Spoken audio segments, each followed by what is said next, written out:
Jornal da Cidade é um oferecimento de Automotoescola Minas Gerais, alto índice de aprovação. Boa noite, web espectadores da TV Itajubá. Hoje é 6 de maio de 2016, sexta-feira. Estamos iniciando a edição do Jornal da Cidade aqui pela TV Itajubá. Vamos ver quais são as manchetes do dia de hoje. Caso Débora Oliveira terá júri popular. E a averiguação dos cadastros no Bolsa Família começaram a ser feitas. E a comissão vota hoje o parecer do impeachment no Senado. Assistam estas e outras notícias agora aqui no Jornal da Cidade.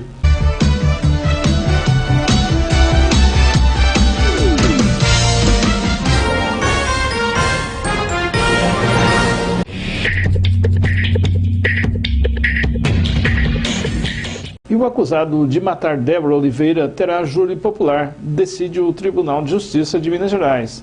E advogado de defesa diz que não recorrerá da decisão. Em Belo Horizonte, no último dia 28, 3 desembargadores julgaram o recurso em sentido estrito, que foi interposto pelo réu Benedito Mauro Divino, acusado pelo assassinato da estudante itajubense Débora Oliveira em agosto de 2013. E no bairro Jardim das Colinas, bloquetes foram trocados na rua José Alves de Sene. No bairro Novo Horizonte, diversos trechos da rua Alexandre Mendes Brito foram consertados. E no bairro Varginha, a rua Dário Pereira Gama e o entorno da Praça Professor Júlio dos Santos foram totalmente recuperados. E a ação de atualização cadastral 2016, que inclui a averiguação e a revisão cadastral do Bolsa Família, começou a ser feita. Em Itajubá, cerca de 600 famílias receberam uma carta avisando que os dados encontram-se desatualizados. Essas pessoas, para que não percam o benefício, necessitam comparecer ao Centro de Controle Social e Gestão de Benefícios. Quem não recebeu a carta, mas ainda não atualizou o cadastro, também deve comparecer ao centro para fazê-lo. As famílias beneficiárias da tarifa social de energia elétrica e do benefício de prestação continuada da assistência social também serão convocadas para a atualização dos dados. A revisão cadastral do Bolsa Família tem como objetivo atualizar os registros das famílias beneficiárias do programa que estão com as informações no cadastro único desatualizadas há mais de 24 meses, conforme estabelece a portaria GM/MDS número 617, de 11 de agosto de 2010. A revisão cadastral da tarifa social de energia elétrica está prevista na resolução normativa da ANEEL, número 572. A averiguação cadastral consiste na verificação das informações registradas no cadastro único por meio do cruzamento da base nacional com outras bases de dados do governo federal, a fim de identificar possíveis inconsistências e adotar medidas para o tratamento e a atualização das informações. O Centro de Controle Social fica na rua Umbelina Chiaradia, número 133, no bairro São Vicente. Para maiores informações, ligue no telefone 3692-1757. E a seguir assistam. Comissão vota parecer do impeachment no Senado. Em 5 pontos, saiba como está o jogo. Cunha corre risco de cair nas mãos de Moro. Saiba o que pode acontecer com o ex-presidente da Câmara. Daqui a pouco a gente volta. Jornal da Cidade é um oferecimento de Automotoescola Minas Gerais, alto índice de aprovação.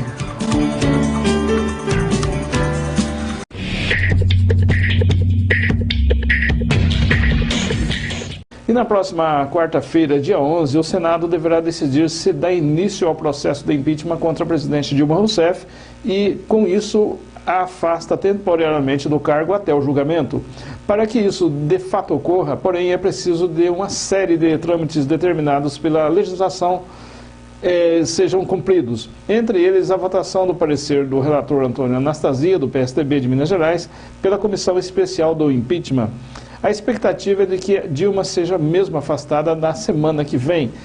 Enquetes realizadas pelos jornais com os senadores apontam para uma vitória folgada do sim, ou seja, da admissibilidade do processo contra ela. O que está em jogo neste caso é o tamanho dessa vitória. Quanto maior ela for, menor será a chance de a presidente ser absolvida no julgamento final pelo Senado, avaliam os políticos e analistas. Entenda os próximos passos do processo no Senado e o que está em jogo. O primeiro passo é o que já aconteceu. No último dia 17 de abril, a Câmara dos Deputados decidiu por 367 votos a 137 pelo início do processo de impeachment contra Dilma. Eram necessários 342 votos para o avanço do processo. A presidente é acusada de atentar contra a legislação por ter assinado decretos de suplementação orçamentária sem autorização do Congresso e pelas pedaladas fiscais, manobras que consistiram no atraso de repasses a bancos públicos que, segundo a acusação, configuram operações de crédito entre o governo e as instituições financeiras controladas por ele, o que é ilegal. A defesa da petista nega irregularidades e a ocorrência de um ato passível de uma punição extrema como o afastamento. A Câmara, porém, tem a prerrogativa de apenas autorizar o início de um processo. A decisão final é do Senado.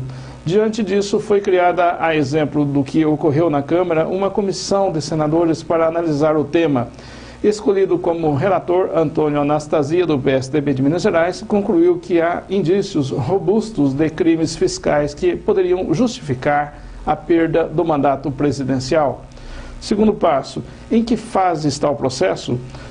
Na última quinta-feira, ontem, o advogado-geral da União, ministro José Eduardo Cardoso, rebateu as acusações do relatório de Anastasia, apresentado no dia anterior, e afirmou que o afastamento de Eduardo Cunha, do PMDB do Rio de Janeiro, do mandato de deputado federal e da presidência da Câmara pelo Supremo Tribunal Federal, mostra que houve desvio de finalidade por parte dele no impeachment e pediu a anulação do processo. Hoje, a comissão especial irá votar o relatório de Anastasia. Independentemente do placar, a decisão final caberá ao plenário da Casa. Terceiro passo, o que será decidido na semana que vem?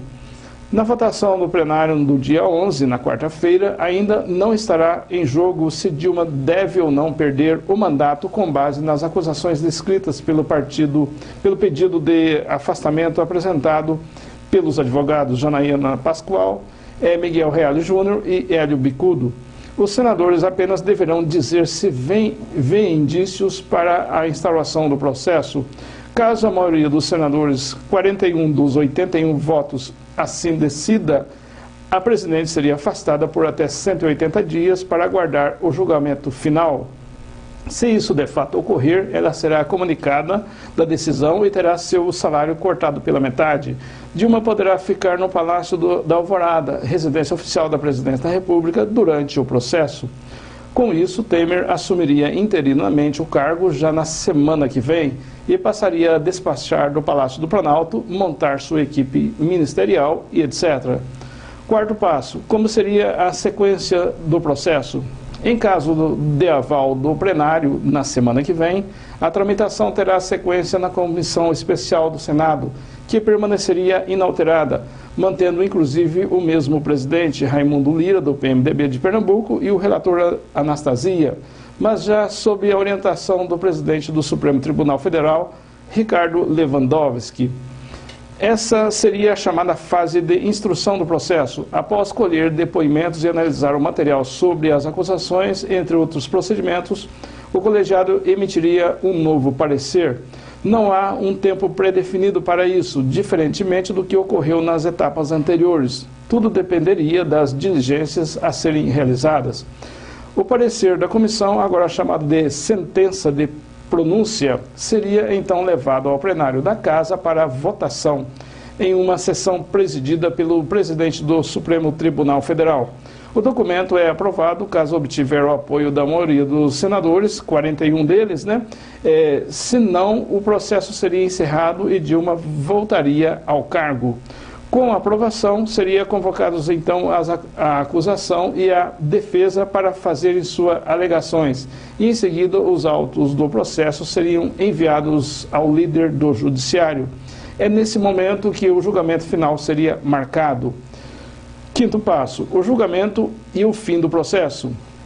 Na Câmara, Cunha presidiu a sessão do impeachment. No Senado, porém, as coisas acontecem de forma diferente. No dia do julgamento, o presidente do Supremo Tribunal Federal comandaria os trabalhos como um juiz. Os 81 senadores seriam os jurados que definiriam o futuro da ré, no caso Dilma. A sessão incluiria, por exemplo, exposição e debates entre acusação e defesa. No fim, haveria votação nominal nos mesmos moldes da ocorrida na Câmara, com todos os senadores indo ao microfone proferir seus votos. Se 2/3, ou seja, 54 dos 81 senadores dos parlamentares decidirem pelo impeachment, a petista perderia definitivamente o cargo e ficaria inelegível por 8 anos. O vice Temer assumiria definitivamente a presidência da República até o fim do mandato, que seria em 2018. Embora não haja um prazo para que os trabalhos sejam concluídos, Dilma só poderia ficar afastada aguardando o julgamento por, no máximo, 180 dias após a abertura do processo pelo Senado. Afastado do cargo de deputado federal por decisão unânime do Supremo Tribunal Federal, a situação do agora ex-presidente da Câmara, Eduardo Cunha, do PMDB do Rio de Janeiro, é considerada sem precedentes por juristas. Réu no Supremo Tribunal Federal desde março, decorrentes das investigações da Operação Lava Jato, o parlamentar corre o risco de ver seu processo cair nas mãos do juiz federal Sérgio Moro, caso venha a perder o mandato. O jurista Dalmo Dallari explica que, apesar de o Supremo ter aprovado a suspensão do mandato de Cunha, ele permanece com o foro privilegiado, ou seja, ele não perde o cargo, mantendo inclusive seu salário de R$ 33 mil, mas é afastado de forma cautelar e não pode exercer funções parlamentares. O Supremo pode afastá-lo enquanto durar o processo, mas não pode tirar o mandato. Só a própria Câmara pode fazer isso. Se ele for condenado no Supremo, a Câmara é comunicada e o plenário vota pela perda ou manutenção do mandato. Acusado de receber mais de 5 milhões de dólares em propinas de contratos da Petrobras, Cunha sofre 2 ameaças de perda definitiva do mandato.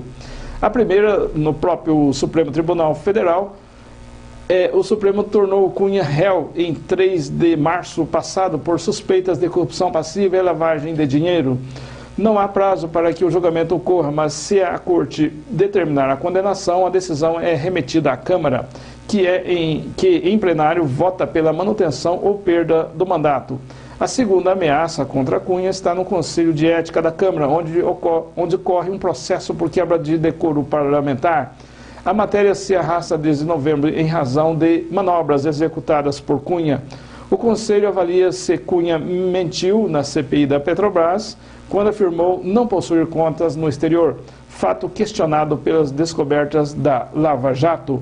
Se uma das duas possibilidades se concretizar e Cunha for cassado, ele perderá o foro privilegiado. Assim, abrem-se as chances de o Supremo Tribunal Federal remeter os autos para a 13ª Vara Federal de Curitiba, comandada pelo juiz Sérgio Moro. O pedido ao Supremo Tribunal Federal para que o PMDBista fosse afastado foi feito em dezembro do ano passado pelo Procurador-Geral da República, Rodrigo Janot, e estava parado até agora nas mãos do relator do caso do Supremo, o ministro Teori Zavascki.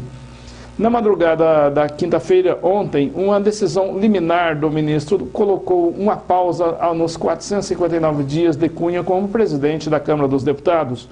Janot já havia elencado 11 motivos para sustentar o afastamento do parlamentar. Entre eles havia a suposta ameaça ao ex-relator do processo contra ele no Conselho de Ética, deputado Fausto Pinato, do PRB de São Paulo.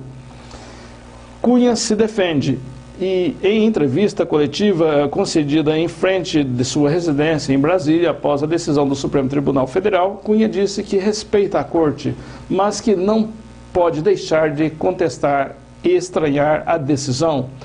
Há pontos a serem contestados com muita veemência, afirmou o deputado afastado. Cunha disse ainda que sua defesa não teve tempo para o devido contraditório. Afirmou também que faltou tempo para os ministros ficarem sabendo da integridade do voto do relator, ministro Teori Zavascki. E o Procurador-Geral da República, Rodrigo Janot, pediu na última quarta-feira ao Supremo Tribunal Federal a abertura de um novo inquérito para investigar o senador Aécio Neves, do PSDB de Minas Gerais. No mesmo pedido, o procurador cita o deputado federal Carlos Sampaio, do PSDB de São Paulo, e o ex-deputado e atual prefeito do Rio de Janeiro, Eduardo Paes, do PMDB. O pedido será analisado pelo ministro Teori Zavascki, relator do processo da Operação Lava Jato.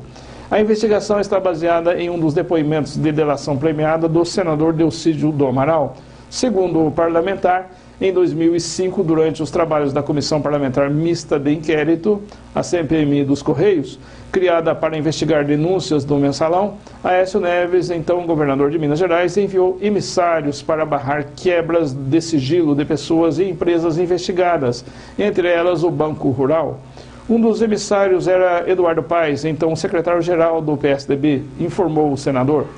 Conforme relato de Delcídio, o relatório final da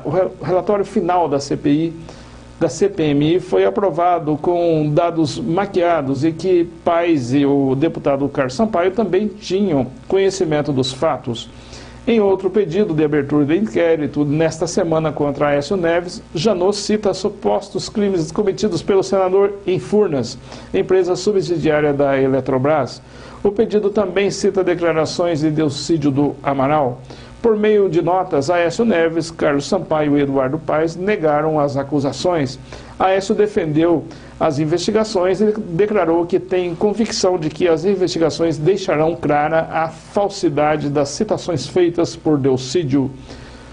Sampaio disse jamais ter agido para proteger quem quer que fosse na CPMI dos Correios. E Paes afirmou que nunca pediu benefícios para Aécio Neves durante os trabalhos da CPMI. Jornal da Cidade é um oferecimento de Automotoescola Minas Gerais, alto índice de aprovação.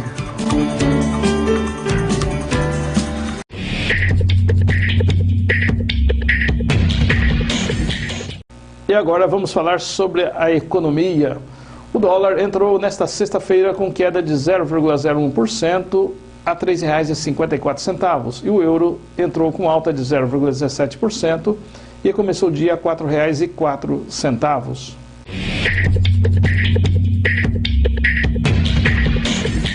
E agora vamos à previsão do tempo para amanhã aqui em Itajubá, que é de sol, com muitas nuvens e não chove. As temperaturas variam bastante, com mínimas de 16 graus e máximas de 28 graus. E nesse momento aqui no estúdio faz 21 graus e a umidade relativa do ar está a 83%. E atenção você, web espectador, registrou algum acontecimento no seu bairro através de seu smartphone e gostaria de compartilhar com outros moradores? Pois é, envie o seu vídeo para nós. A TV Itajubá agora disponibiliza um espaço para você construir as matérias junto com a gente. Não registrou ou não possui uma câmera? Pode participar também. Entre em contato conosco pelo Facebook, WhatsApp, e-mail ou telefone e deixe a sua sugestão de pauta que iremos até você. Os contatos estão aqui na tela e a TV Itajubá está de braços abertos para te receber. Estamos chegando ao final da edição de hoje do Jornal da Cidade, aqui pela TV Itajubá. E para você que nunca assistiu a TV Itajubá, está assistindo pela primeira vez, fique sabendo que você pode assisti-la em qualquer lugar desse Brasil ou desse mundo, né? Basta que você tenha um smartphone, basta que você tenha um computador ou até mesmo um tablet, uma Smart TV. Porque nós projetamos a TV Itajubá para funcionar exatamente dentro da maior rede mundial de comunicação, que chamamos de internet. Então, se você tem algum acesso pela internet, né, você fatalmente vai conseguir pegar a TV Itajubá.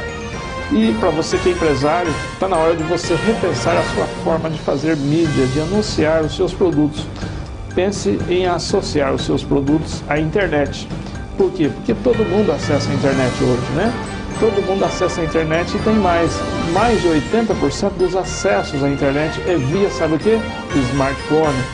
E nós estamos dentro do smartphone. Então, para você empresário que precisa anunciar a sua empresa, né? Os seus produtos, seus serviços ou a sua marca, pode anunciar conosco. Nós temos todas essas mídias, né? E você pode nos contatar através dos telefones 3621-4600 3622-4772 ou ainda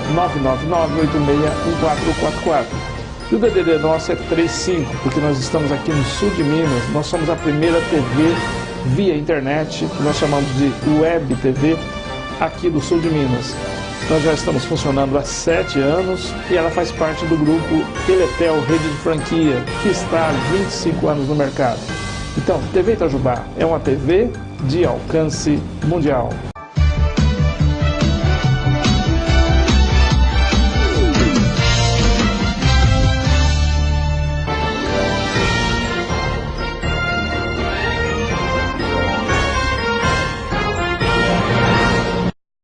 Jornal da Cidade é um oferecimento de Automotoescola Minas Gerais, alto índice de aprovação.